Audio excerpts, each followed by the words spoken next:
Salut à tous. Je suis Anne-Marie Legrand, et vous êtes sur une chaîne dédiée à l'orientation professionnelle et au choix de carrière. Si ce sujet vous intéresse, abonnez-vous. Et maintenant, passons directement au thème de la vidéo d'aujourd'hui. Diplomate, employé du département des relations extérieures, autorise par le gouvernement à entretenir des relations avec les États étrangers, les organisations internationales et leurs représentants. Par ailleurs, le Centre d'orientation professionnelle ProfGuide a récemment mis au point un test d'orientation professionnelle précis, qui vous indiquera les professions qui vous conviennent et donnera une conclusion sur votre type de personnalité et votre intelligence. La profession convient à ceux qui s'intéressent au droit, aux langues étrangères et aux sciences sociales, voire choisir une profession en fonction de ses centres d'intérêt dans les matières scolaires. Du grec qui plie en deux.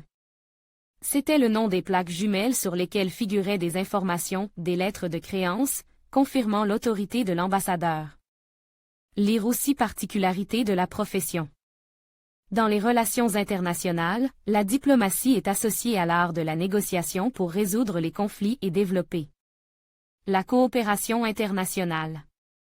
Chaque agent diplomatique a un rang diplomatique, grade, défini par les traités internationaux et bénéficie de l'immunité diplomatique.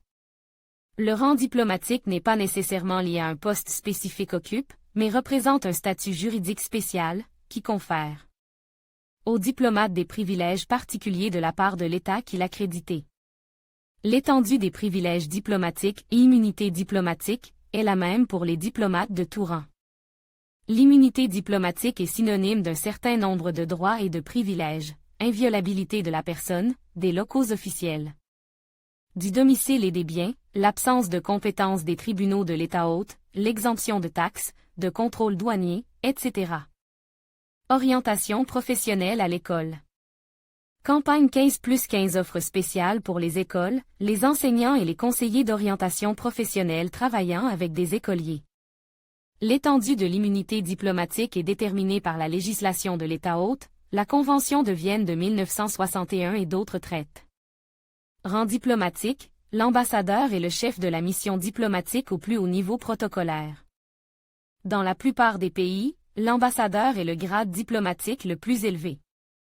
Envoyé, envoyé extraordinaire, ministre plénipotentiaire, représentant diplomatique, parfois à la tête d'une mission diplomatique. Un envoyé appartient à la deuxième classe de représentants diplomatiques, dont le statut juridique international est inférieur à celui d'un ambassadeur.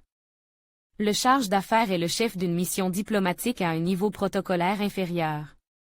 Après l'ambassadeur et l'envoyé, le charge d'affaires est le chef de mission diplomatique de niveau protocolaire inférieur. Un charge d'affaires est accrédité auprès du chef d'un ministère des Affaires étrangères. Ministre résident, du latin resident, rester en place, représentant diplomatique d'un rang inférieur à celui d'un envoyé. Ce poste n'existe pas dans la Fédération de Russie. Attache, du français attache, attache, personne officielle affectée à une mission diplomatique en tant que spécialiste dans un certain domaine, attache militaire, attache de presse, etc. L'attache est un grade diplomatique subalterne.